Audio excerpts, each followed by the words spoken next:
자, 그러면 뉴스 3 한번 가보죠. 우리 3프로TV의 보배, 3프로TV의 선물 같은 존재입니다. 네, 우리 권순우 취재팀장님 어서 오십시오. 네, 안녕하세요. 3프로TV 권순우 팀장입니다. 네. 선물 같은. 네. 선물이 영어로 퓨처스거든. 미래란 뜻이지. 선물. 그래요? 와. 3%의 미래. 미래. SF. 저는 삼선 짬뽕을 좋아합니다. 삼성 선물. 삼성 선물 지름 삼선이니까 네. 삼선 짬뽕을 좋아한다. 유머 코드는 아직 좀 멀었어. 네. 그래요? 그것만 좀 더 탑재하면 조금만 되면 되는데. 진짜 미래가 되는데. 자, 미국 시장 봅시다. 안 그래도 한 9거래일 연속 상승해서 좀 부담이 있었는데 네. 학생주임 선생님이 결국은 한마디 했습니다. 우리 제롬 파월 파월. 네, 한마디 해가지고 장 빠졌습니다. 빠졌어요? 빠졌어? 하셨죠. 학생주임 선생님 와서 예전에는 그냥 지켜보고 가셨는데 오늘 한마디 하셔가지고 다우존스는 0.65% 하락했고요. 나스닥은 0.94%, S&P 500은 0.81% 하락을 했습니다. 제롬 파월 의장이 뭐라 그랬냐면은 인플레이션을 2%로 낮출 수 있을 정도로 충분히 제약적인 통화정책 기조를 달성하는 데 전념하고 있는데 우리는 그러한 기조를 달성했다고 확신하지 못하고 있다. 네. 뭐 안 해도 되는 얘기를 자꾸 이렇게 해요.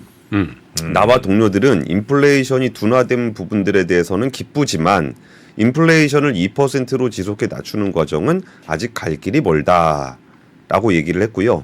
정책을 더 긴축하는 것이 더 적절할 경우에 우리는 주저하지 않을 것이다. 라고 해서 추가 긴축에 대한 얘기를 했어요. 근데 사실 이 부분도 좀 영향을 미쳤지만 그 30년물 국채 입찰했거든요. 근데 여기가 그 입찰 전 금리보다 0.051%포인트 높은 수준에서 결정이 됐습니다. OBP 높은. 예. 그러니까 좀 잘 안 팔린 거죠. 그리고 응찰률이 2.24배로 2년 만에 가장 적게 내왔어요. 그거 엄청 심각한 거. 2.24배. 응찰률 2.24배는 뭐냐면 예를 100억 달러를 옥션을 해. 그러면 한 200억 달러 들어온 거야. 근데 어젠가 그제가 이제 프라임 딜러가 있거든. 예. 프라이머리 딜러. 근데 의무로 들어와야 돼. 기본빵으로 들어오죠. 기본빵으로. 근데 프라이머리 딜러라는 게 다 제일 큰 금융회사들이거든. 그러니까 옥션의 어떤 센티멘트 굉장히 안 좋다는 얘기지. 그 정도면. 그 몇 년 만에 최저라고요? 2년 네. 예, 2년 만에. 네.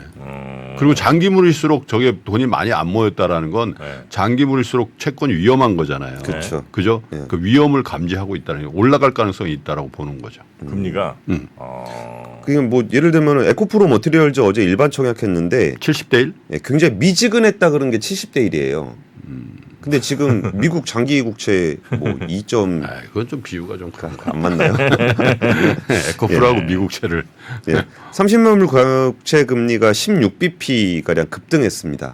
이제 안 팔린다 싶은 건데, 그러니까 오히려 저는 파월 의장 얘기보다는 요즘에는 수급이 더 중요하다 보니까 장기채 입찰이 좀 약했던 부분들이 더 영향을 미치지 않았나 싶어요. 장기채 금리가 올라가다 보니까 증시는 좀 약세를 보였습니다. 첫 번째 뉴스는요. 제가 얼마 전에 인공지능 얘기하다가 그 얘기가 좀 인상적이었다라는 분이 계시더라고요. 인공지능이 해외에선 되게 뜨거운데 우리나라에서는 그렇게 이슈가 좀 안 되는 것 같다. 그러니까요. 그런 주제 중에 하나가 그 첫 번째 뉴스입니다. 비만약. 네?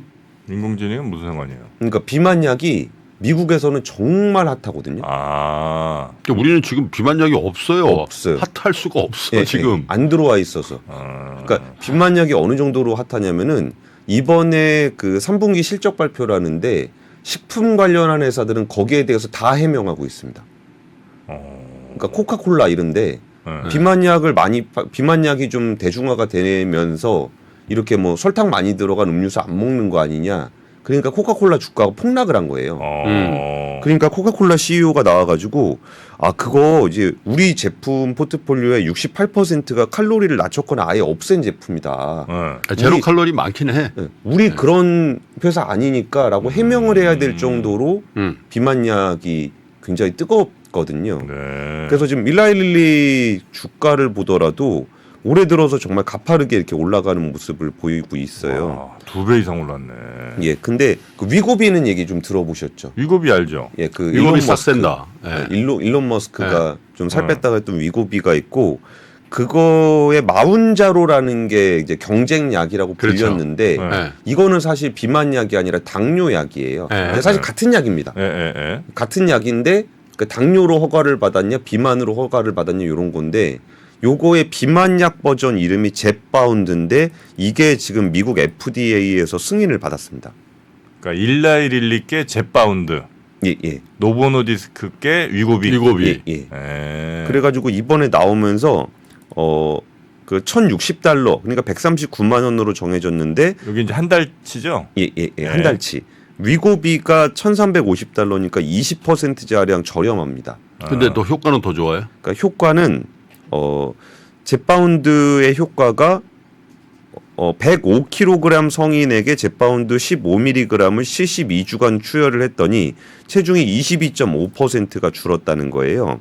근데 22.5%면 그러니까 보통 이 약의 효과를 비교를 뭐랑 하냐면은 그 위밴드 수술 있잖아요. 그러니까 네. 위를 네네네네. 물리적으로 이렇게 그렇죠. 잡는 거. 네. 이 위밴드 수술의 체중 감량 효과가 20% 정도로 평가가 되거든요. 근데 이게 젯바운드를 72주간 투여했을 때 15mg씩 투여했을 때 22.5가 됐으니까 그리고 그러니까 그렇게 물리적으로 하는 것보다 효과가 더 좋은 거죠. 근데 그 전에는 이거를 이제 당뇨로 치료를 받아가지고 약간은 좀 우회해서 쓰는 경향들이 좀 있었던 거예요. 근데 원래 그렇게 쓰면 안 되죠. 네. 당뇨 환자들만 그걸 썼어야 되는데 이렇게 하다가 이게 이제 공식적으로 비만약으로 인정을 받은 거예요. 그러면 이제 그 위고비하고 그 젯바운드가 이제 경쟁 구도가 되면서 그 이게 약값 같은 경우에 이제 1,060달러 그러니까 한 140만 원 정도 되는데 일라이릴리에서 이제 딱 초기 출시했을 때 여기 약간 드라이브를 걸어야 되잖아요. 그래가지고 한 50%까지 낮추는 환자 지원 프로그램을 가동을 한다는 거예요. 그러니까 대략 한 70만 원 정도, 70만 원 정도로 한 달 먹을 수 있는 그런 그쵸. 프로그램을 이제 운영한다. 예, 예. 그러니까 마운자로 같은 경우에 국내에서 시판 허가를 받았는데 이게 당뇨 환자 쪽에서 내년쯤에는 쓸 수 있을 거라고 보고 있어요. 근데 젯바운드, 그러니까 비만 치료용으로는 국내 허가를 받지는 못했습니다.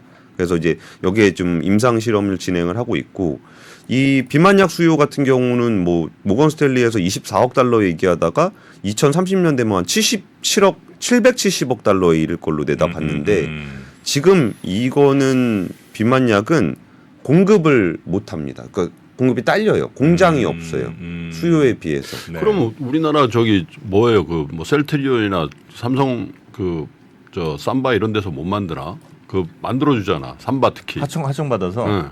그런 거 하는 거 있잖아요. 그러니까 그런데 그게 수주하면 되는 거 아니에요?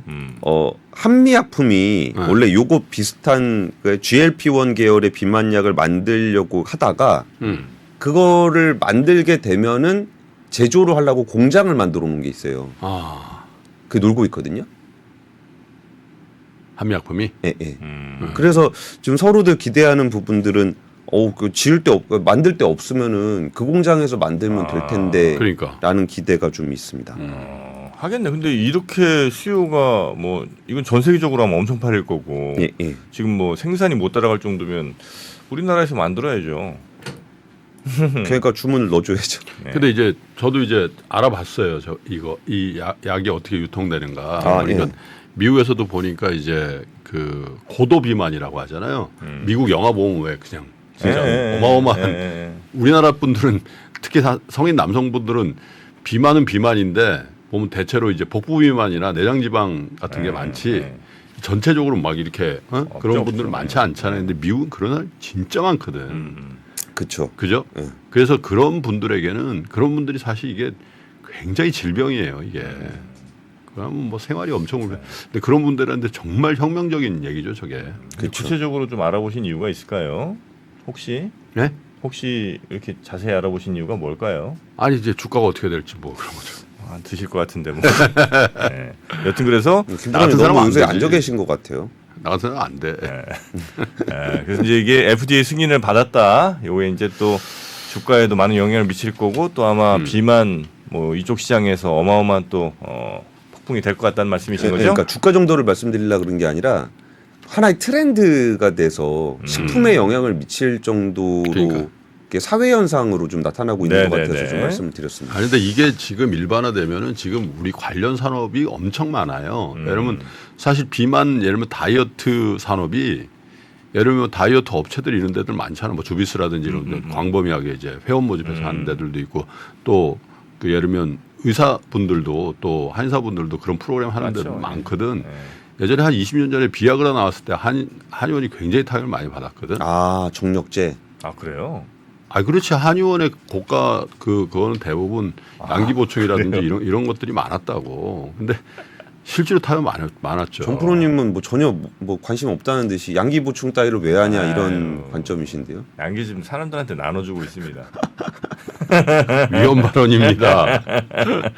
그래서 어쨌든 관련 산업에 굉장히 영향을 줄 가능성이 있어요. 왜냐하면 저걸 먹으면 20kg, 30kg 빠진다고 하니, 그죠? 그렇겠네. 한국에도 영향이 있을 거예요. 그러니까 식품 산업에도 굉장히 영향 많이 미치는 게 뭐 설탕이라든지 나트륨이라든지 그러니까 소금이라든지 이런 부분들 적게 먹는 부분들이 식품 쪽에 영향 굉장히 많이 주고 있어요. 실제로 매출도 줄어들고. 그러니까요. 예. 자, 두 번째 뉴스도 가보겠습니다. 두 번째 뉴스는 어제 한국개발연구원이 우리나라 경제 성장률 전망치를 발표를 했어요. 근데 그 내년도 경제 전망을 2.2% 성장을 내다봤는데 좀 인상적이었던 거는 그 KDI가 지난 8월에 경제 전망하고 지금 11월에 다시 하게 된 거거든요. 네. 근데 전반적으로 안 좋아요. 한번 같이 보시면 성장률을 2.3% 전망했다 2.2로 낮췄고요. 소비를 2.5를 받다 1.8로 낮췄어요. 고정 투자를 1.2%보다 0.9로 낮췄고 수출도 4에서 3.8, 수입도 3.5에서 3.4. 경상수지도 451억 달러 흑자에서 426억 달러 이게 흑자로 내년 낮췄습니다. 경제 성장률 예. 2024년 예, 내년 경제 성장률인데 아, 조금 좋아진다고 그랬었는데. 8월에 비해서 이렇게 낮춘 거예요. 8월에 전망한 내년보다 지금 전망한 내년이 더 나쁘다는 거죠? 예. 네. 그러니까 이런 부분들이 그럼 왜 이렇게 뭐 그럼 내년 경기를 어떻게 보냐라고 했더니 2.2% 성장률이면 올해가 한 1.4 정도 되니까 그게 내년에 2점이면 올해보다는 좀 낮다는 거예요. 근데 거기에는 좀 기저 효과가 좀 있고 그리고 수출이 좀 회복되는 부분들 때문에 내년 성장률이 올해보다는 좀 더 높을 거다라고 네. 전망을 한 거고 그럼에도 불구하고 지난 8월에 비해서는 왜 낮췄냐라고 했더니 그 고금리가 지속될 것이라는 전망이 좀 영향을 좀 미쳤어요. 네. 그러다 보니까 이제 부동산 쪽도 좀 안 좋을 거라고 본 거고 여기에 더해서 소비라든지 이런 게 안 좋게 본 거는 유가를 봤습니다. 그러니까 그 전에 이제 유가 전망치를 75달러 정도로 봤다가 85달러로 좀 상향을 했어요. 그러다 보니까 소비라든지 이런 부분들에 영향을 미치게 돼서 좀 내년 경제 성장률을 조금 낮췄다. 그러고 좀 얘기를 한 게 있고요. 조금 더 좀 이렇게 장기적인 얘기에서는 우리나라가 5년 정도 지나면 1% 성장이 자연스러운 시기가 올 건데 이거를 조금이라도 개선을 하려면 노동시장 유연화, 교육제도 개편 같은 구조개혁의 정책적인 역량을 좀 집중을 해야 된다라는 얘기도 했습니다. 네네. 내년 경제 성장률 네. 등등에서 조금 좋지 않은 지표들. 그렇죠. 또 전망이 안 좋은 거는 저는 뭐 오히려 주가에는 나쁘지 않다 이렇게 또 판단하고 있기 때문에 왜? 어차피 틀리니까. 아니 그렇기도 할 뿐더러 우리의 눈높이가 낮아지기 때문에 음. 뭐 그런 또 저는 한 단계 더 앞서 보고 있습니다. 자 그럼 세 번째 뉴스 갈까요? 뭘 웃어 하는 일도 아니. 아닌데. 근데 되게 진지하게 듣고 있었는데 무슨 얘기인지를 잘 이해를 못 해가지고 눈높이가 낮아지면 왜 주가에 좋은지를 어허 이건 좀 오래 시장에 있는 사람들만 알 수 있는 겁니다. 네, 그러니까 제가 아직 그 정도의 네. 역량이 안 되는 것 같습니다. 시장 깊숙이 있다 보면 무슨 얘기는 다 알게 아니 됩니다. 뭐 정프로는 4년 정도 했는데 한 40년 한 건 경험을 했지. 그냥 야특적으로 경험해갖고 빈틈은 좀 있어요 제가. 알겠습니다. 세 번째 뉴스는 부동산 관련한 얘기인데요. 네. 그 좀 이제 지표로 조금 다씩 나오고 있는 것 같아요. 그러니까 서울의 그 부동산값 상승률이 조금 낮아졌어요. 상승 폭이 좀 낮아지고 전세 가격은 좀 올라가고 일부 지역에서는 하락하는 모양새도 좀 나타나고 있어요. 그러니까 이전에 우리나라 그 가계부채 관련한 정책들과 부동산 시장이 굉장히 좀 싱크로율이 높게 나타나는 것 같아요. 그러니까 가계부채를 조금 더 쪼였을 때 부동산 시장이 조금 냉각되는 모습을 좀 보이는데 여기에 더해서 그 중간에 그러니까 올해 한 2분기, 3분기 정도의 부동산 가격이 쭉 올랐잖아요.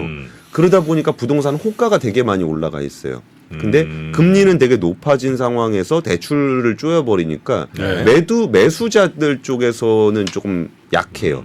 근데 호가는 높아져 있는 상황에서 매수자들의 힘이 약하다 보니까 이게 벌어져 버리는 그래서 거래가 좀 안 되는 모습을 나타내고 있습니다. 한국부동산원이 발표한 주간 아파트 가격 동향을 보면은 전국의 아파트 가격이 일주일 동안 0.03%가 올랐어요. 보통 주간 단위로 발표하니까 숫자가 크진 않습니다.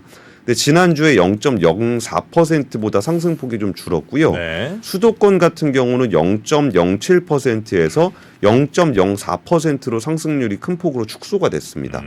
특히 서울 같은 경우는 2주 동안 0.07% 상승세를 유지하다가 0.05%로 떨어졌고요.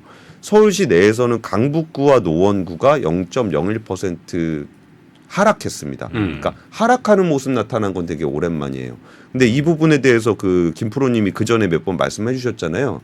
이게 조금 그 청년층이라든지 좀 젊은 신혼부부라든지 이런 쪽이 접근 가능한 부동산이 노원구 강북구 이쪽에 많거든요. 네. 그러다 보니까 조금 이 정도 가격 내려왔을 때는 조금 더 올라가면은 그러니까 부동산 가격이 올라갔을 때 지금 좀 잡아야 된다라는 심리로 약간 좀 무리해서 구입을 하신 분들 같은 경우에는 거기에서 좀 금리에 대한 부담을 좀 느끼게 될 거다. 이 얘기를 그때 김프로님 좀 하셨었는데 이번 주 지표에서 뭐 0.01%니까 높진 않지만 하락세로 좀 노도강이 서울에서 가장 늦게 올랐어요. 예. 네, 근데 빠질 때 가장 먼저 빠지고 있는 거죠.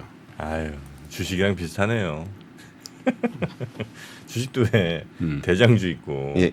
따라가는 친구들이 이제 나중에 올랐다가 빠질 땐 또 걔네들도 빠지잖아요. 네. 그 지수로 보면은 코스피가 약간 그런 경향이 있습니다. 남들 오를 때 좀 늦게 올랐다가 전 세계에서 비교해 보면 뭐 있잖아요. 풀이 눕는다. 바람보다 빠르게 눕는다. 아유. 바람 불기 전에 풀부터 눕는다. 뭐 이런 아유, 얘기도 좀 있었죠. 참 일찍 눕습니다. 예. 근데 이게 매매 시장의 관망세를 보이면서 실수요자들이 매매 쪽으로 가기보다는 약간 전세를 좀 선호하는 경향이 나타나다 보니까 네. 전세 가격은 좀 더 올라가는 모습을 보이고 있어요.